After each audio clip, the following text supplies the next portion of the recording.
The Lord giveth, and the Lord taketh away. This dream that I had is actually very specific for someone in my life who I actually have not spoken to. And coincidentally, a little over 2 years now, I posted that video about toxic family members where I saw this short on YouTube where this man was saying that if you've ever experienced any sort of like trauma or betrayal, it normally takes 2 years worth of consistent changed behavior before you can accept that person back in your life. And I said I was interested in trying that, but coincidentally enough, this person that I had this dream about, I actually walked away from a little over 2 years ago because I should have actually walked away from them before that, because I could not take their attitude. I could not take like the change in this person. And, this person actually got their karma. I told them before it happened that this was going to happen, but they were, so intent on, no, I'm going to get this, and this.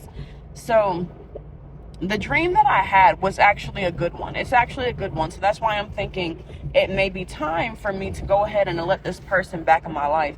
Now, just to give like a description, right? In the dream, this person was basically this person had a business and everything had kind of burned to the ground. Everything had burned, they lost everything. But the reason I say it was positive, because in the dream they were rebuilding, they were, redoing construction, new construction, and what they were rebuilding was actually better than what they had lost, right? But there was something significant in them having to lose everything. Now, this was the type of person who, like, we met in college.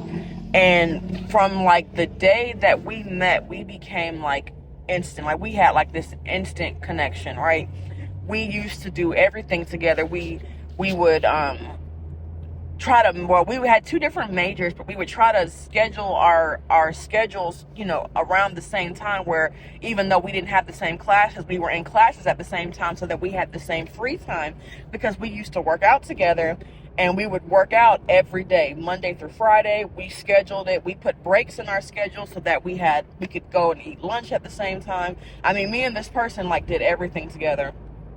Good times, definitely good times. This person would invite me to like parties, not just their birthday party, but like I met this person's family.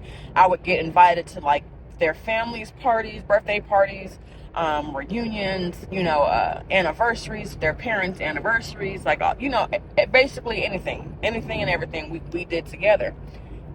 And then we graduated and we had to hit the real world, and life was just lifing, okay?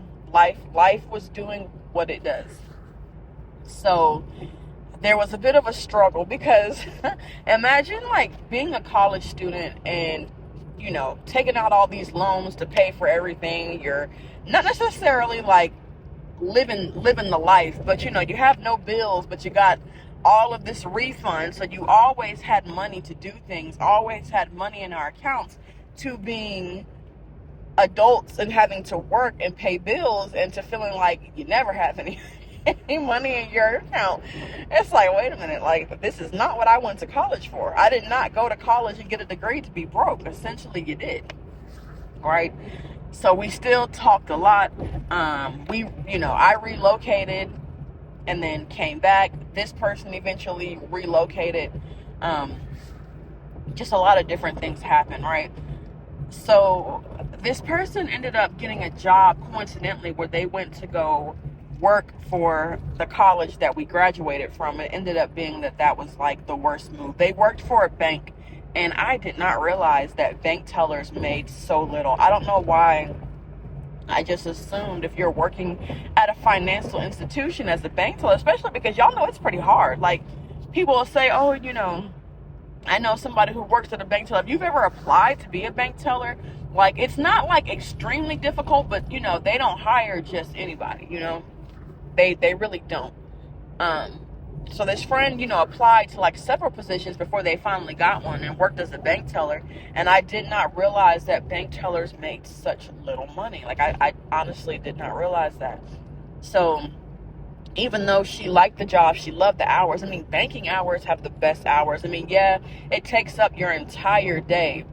But if you have one of those banks that opens at 9 and closes at 5, like when they say they close at 5, try pulling up at 5:01. The doors are already locked. So more like open at 9 and close at 4:50. Right, they have the best hours. But the pay. So she ended up leaving that job and going to find another one where she went to go work at the university that we both graduated from. And they mistreated her so much. I mean, took advantage. She was on salary. She was supposed to have a specific schedule.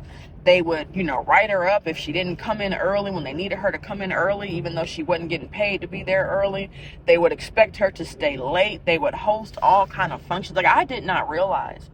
So, like, kudos to all the professors and anyone who works at any sort of academic institution, because I guess I never took the time to realize that when the departments host a lot of functions and they have those after hours, whether it be like meet and greets, award ceremonies, any type of thing that they're organizing, you don't get paid for those hours, but you're expected to be there, right?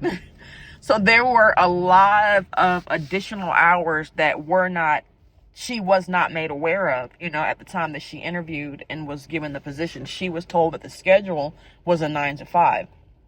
And that was not true at all, because they were constantly having events all the time. And she was always having to work late, and she had children. Now, luckily, the father of her children, or at least the father of the youngest one, I don't really want to get into all that, was very stand-up guy. The older ones would just ride the bus home. They were fine to be home for a little bit by themselves. The younger one, the father would pick up and keep. So, she had a really good support system, but the hours still were ridiculous. The job was ridiculous. It was extremely demanding. And even though she was getting paid more than what she made at the bank, it was extremely demanding, right? Very, very stressed. And I kind of feel like it's one of, what they say, like, diamonds are made, from pressure. You know what I mean? You got a coal and it takes a certain amount of pressure to make a diamond. That's pretty much the situation that she was in. She was under so much pressure that she almost reached her breaking point. She ended up coming to me and being like, yeah, I had to go find somebody to talk to. Like, that job broke her down so much that she was like, I had to go find somebody to talk to, because I was having like serious questions about life and things like that. Like, very, very depressing moment, but a very breaking moment, because she ends up deciding, I'm done with working with other people. I'm done with working, for other people. I'm done with working for other people. I'm going to start my own business. She was a business major. She also communications majored in business department, but she majored in communications, or I don't know how that works, because I'm not a business degree. I'm a science degree, right? But I know her major was communications, right? So she did that, and she also took classes on like entrepreneurship and all that stuff. So she basically was like, she's going to start her own business, and she did. And it started off slow. It started off really slow at first. So she was having to like work other jobs. I think she got like a job at like Walgreens or CVS, one of those like pharmacy stores that was like 24 hours. And she would work there to kind of supplement the income so that she could, pay her bills. But, the more clients she took on, the less hours, she worked, until she got to the point where she could live off of what she was making in her business. And her business, it grew very nicely, very nice. We were very proud of her, extremely proud of her, right? Because you could just see the difference. And it's crazy, because people will say like, oh, these jobs are, they're so demanding. They like want you to jump through hoops and do all this and work all these hours. And it was like when she started her business, she was working way more hours. Like when she started her business, she was working like 16 plus hours a day, 6, sometimes 7 days a week. So by comparison, I was like, the amount that you're bringing home for the hours that you're working from your business, you're actually making less than what you would be working for someone else. But the joy and just the amount of stress and pressure that it took off of her, she just looked like a whole new person. She looked like a whole new person. I mean, just that level of stress that was removed when she left that job, she looked like she was reverse aging, right? Like aging in reverse, right? So I was like, you know what? I don't care if you have to work 16, 17, 20 hours a day. If this is what makes you happy, then go for it. So then she, her business starts growing. She's making more and more money. And she finally gets to the point where her business is making more money than she had ever made with any previous job that she worked. So even though she wasn't like at the 6-figure level that she wanted to be, this was still a huge accomplishment for her, because it was a like what you call a sole proprietorship. She was her only employee. So that's a big deal. That was a huge milestone. I remember celebrating that with her because that was a huge milestone. Like, I'm not all the way where I want to be, but just to know that I started a business and I'm now making more money than I've ever made working for someone else, it was a huge milestone to show that she had made the right decision.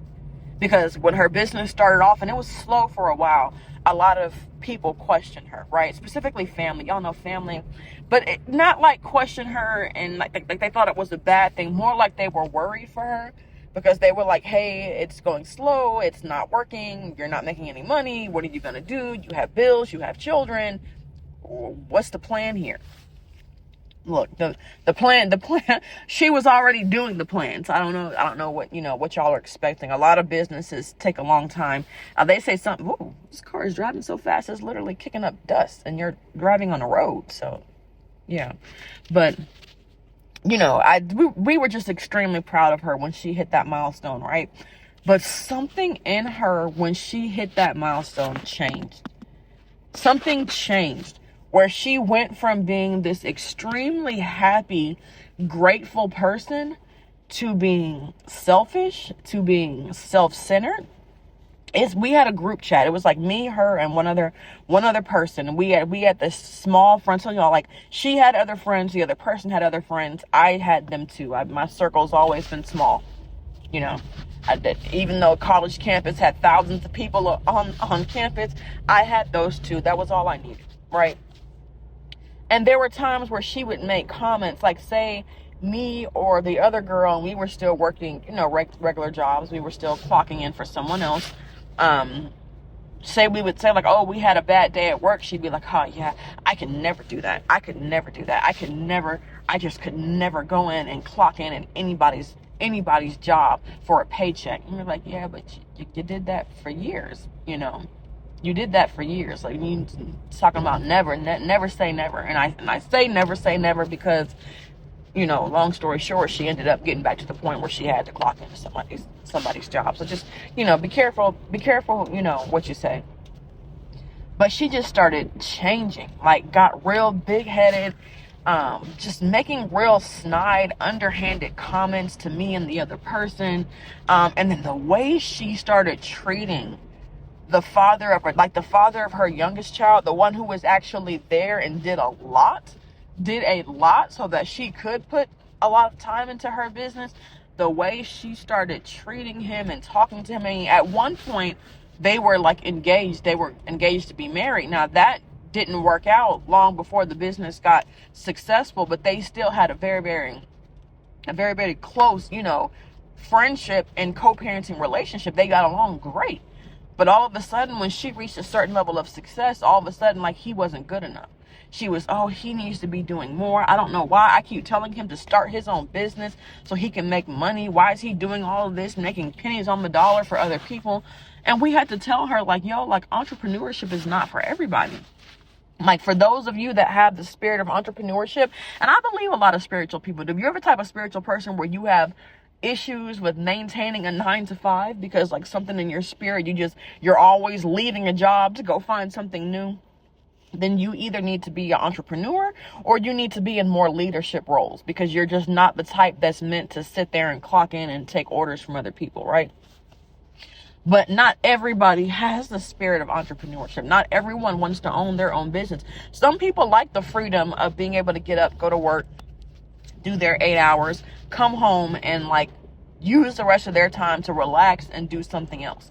Not everybody wants to when you have your own business, it's like it never stops. Like you're always on the clock, right?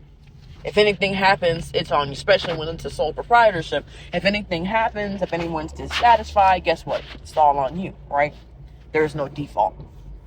So we just remember her talking and just treating him horribly. I mean, she started treating him so bad. And then it just got to the point where I was like, you need to be careful. Like you're doing too much, right? And then the pandemic hit. And her other child's father, the one who I haven't really been speaking about, of her older two, he lost his job.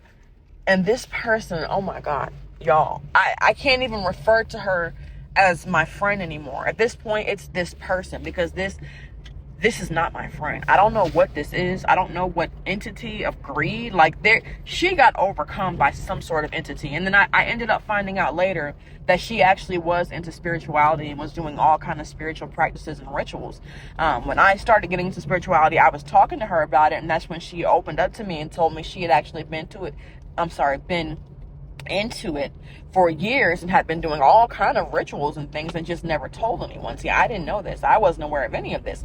And I was like, well, I'm getting into it now. I'm learning now. I told you, why would you not tell me? And she was like, oh, we live in the South, specifically in the Bible Belt states. She was like, people just tend to be very judgmental and to not understand. So, it is what it is. Do what you do.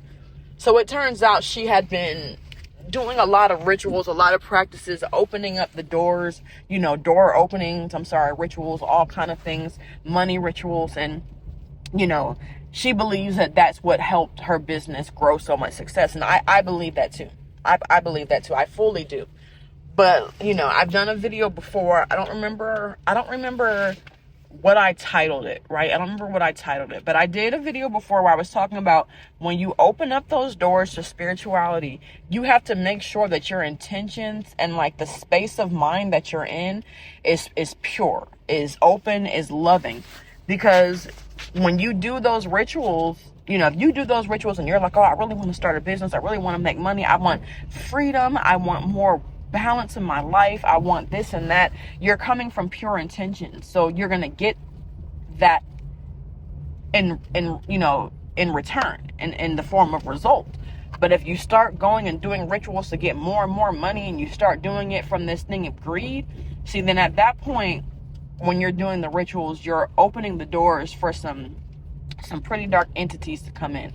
And I fully believe that that's what happened. I remember her telling me one time, like, she was seeing things. She had, the little Ring camera outside of her door, and she remembers seeing like images on the Ring camera. She told me once that like she heard this loud banging at her door in the middle of the night, and the banging was so loud that it literally like knocked something off the shelf in the living room. And just, other things that was kind of happening that made me think like, yeah, you probably at this point need to do a cleaning, right? You need to do a cleaning, like now. But the pandemic hit, because I got way off topic. The pandemic hit, and her other child's father ended up losing his job, and she decides that she wants to take him to court to get a piece of his severance pay, because he was working for a company that at least when they let him go, cut him a pretty decent check, and she decided that she wanted a piece of his severance pay. And I was like, I don't think that's a good idea. I said, it's the pandemic. It's not a good time to be taking people to court. I said, that child support is calculated based off income. You're taking him to court to get more money. You might end up screwing yourself like and getting less. So I said, right now, just let it be. I said, a lot of people are losing their jobs. A lot of people don't know how they're going to make it right now. There's just a lot going on. Like, just drop it and let it go. And this person wouldn't do that. She went and got a lawyer, paid for a lawyer. They set up the court dates, whatever lawyer that she had, obviously was not looking out for her best interest, because the lawyer should have told her, you need to let this go. But of course, the lawyer just wanted their check. Whether they win the case or lose the case, she's already paid their retainer fee, so they don't care. So she, goes to get a lawyer, takes it to court. They go to court. I don't know how she's able to do this. I don't know how she's able to find out exactly how much he got in his severance pay. I don't know if maybe he told her at one point, but she presents all this to the judge, and the judge looks at this and was like, this man just lost his job. Like, we're in the middle of a pandemic. This man just lost his job.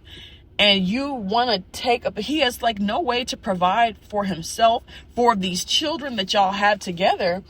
And you want to take a piece of his severance pay. The judge was like, are you serious? The judge was like, not only am I not doing that, she said, now that he's unemployed, I'm cutting his child support down to, to minimum wage rates. And she was getting a decent amount, because he had, like I said, he had a pretty good job with a decent company. She was getting a decent amount, and she went from getting that really good amount to getting minimum wage rates. So she was pissed. And not only that, no one showed up to court for her. She had asked her family to show up to court so that they could be like character witnesses for a couple times where he had gotten upset and kind of like blown up at her. She had asked like a coworker to show up, and nobody. They hadn't spoken. The coworker had not spoken to the family. Family had not spoken to the coworker. Just coincidentally, every person that she asked to show up to testify on her behalf did not show. So once again, it just made her look really bad, because it's like, you're sitting here, you're being greedy, and no one came to testify on your behalf. So she just ended up looking really bad. And that just ended up being an entire effect. Like, that just ended up being the catalyst to like a whole downfall, because like, I don't know if maybe he got some ancestors that were like, oh no, we got to take this out. We got to take this person out, or we got to at least take them down through there. But she ends up losing that case. That was at the end of 2020. 2021, she ends up losing a lot of clients. Now, like I said, we were in the pandemic, so a lot of people were losing a lot of money. A lot of people were losing their jobs. So a lot of people weren't able to pay, for all these additional services that she was providing, because they were too busy worrying about how they're going to make it. So she ends up losing a lot of clients. To the point where now she can't even pay her bills. So she disappears for a while. She came back a while later and told us what all was going on. But we had gone a couple months and had not heard from her until she came back and was like, hey, I'm getting ready to move. This is like summertime 2021. She was like, I'm getting ready to move. I have to go. She was like, there's nothing for me here. Everything's kind of falling apart. I'm going to move and go somewhere else and start over. And I just remember being like, this person has just gotten really selfish, and they've gotten really greedy, and you don't seem to learn your lesson. And even as all this is going on, I'm having all of these dreams about this person, doing all kind of shady and underhanded things, right? Forging documents, doing all kind of just like low down things. And I'm like, I don't know who this person is, but this is not my friend. And I was like, I got to detach myself from this person's energy. Like, I have got to 100% detach myself from this person's energy, because they are on a slippery slope. And as bad as things have gotten, the dreams that I was having was just showing them getting much worse, because I had already been having dreams of her losing. Matter of fact, I remember the other friend in the group, me telling the other friend, like, hey, I've been having dreams that this person is losing clients. They're about to lose their business. All this stuff is happening, only for this person to come back after having disappeared for months to say that's exactly what happened. So my other friend was like, oh my God. And then when I continued having dreams that other things were happening, my other friend was like, I guess we'll just have to wait and see. Because it went from losing business to I started having dreams about this, this person, going into business or getting a client who was a lawyer. Unbeknownst, to them, this client was a lawyer because someone else had gone to the lawyer and said, hey, I think this person is doing all these forging these documents and things. I want you to take a look at it. So this lawyer approached her and was like, hey, I want to be a client. I'm interested in going into business. And I'd like to, what do you call it? I'd like to, use your services or whatever.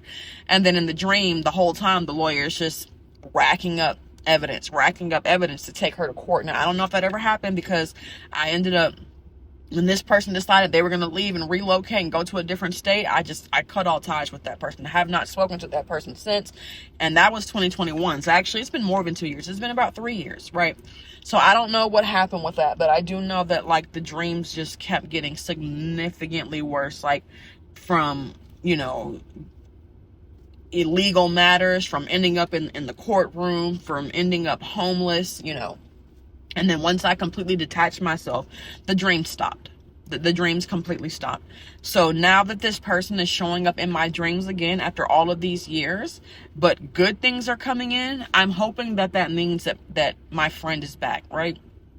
Now that I've had a dream where everything she had completely burnt to the ground, and now that she's building anew, I'm hoping that's showing me that she's learned her lesson, that she's ready to get on the right track, that she had to lose everything. Because some people do have to lose everything before they get it. Some people are just a little bit more hard. I'm a little bit more hard-headed. So some people, not that hard-headed, but I'm a little bit more hard-headed. So some people do have to go through, spirit has to take them through extreme measures before they get it.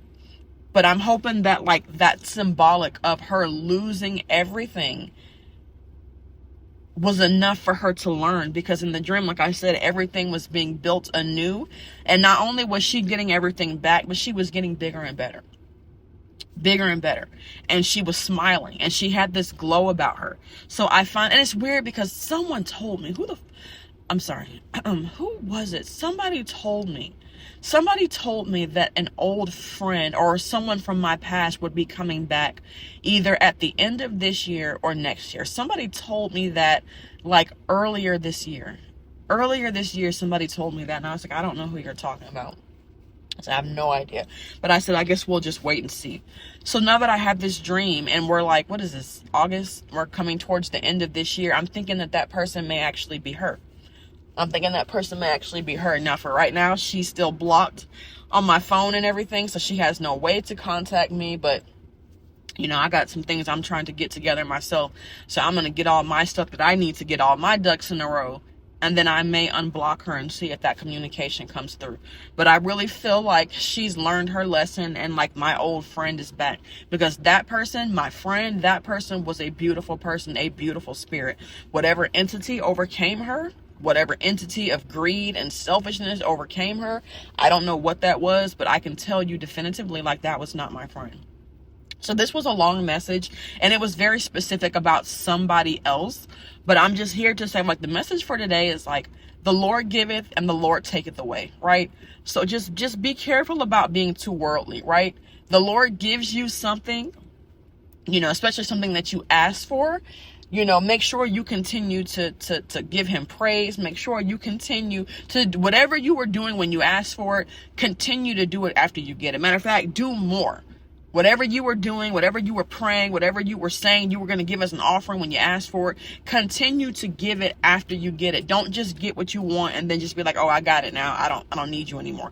Don't do that, because the Lord giveth and he will taketh away, right? But for some people, like I said, for those of us that are more hard-headed, it's really just a lesson, right? It's really just a bump on the road and the bigger, grander scheme, because if he takes it away, he will give it back. But you have to learn that lesson first. You have to learn that lesson.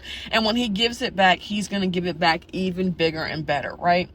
So story of today is like, just be careful of being too worldly, right? Be careful of being too worldly.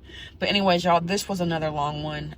For those of you that like the long ones, then this will be perfect for you. For those that don't, you probably checked out by now, so it really doesn't matter. But for those of you that actually stayed and listened, thank you for listening. Okay, bye.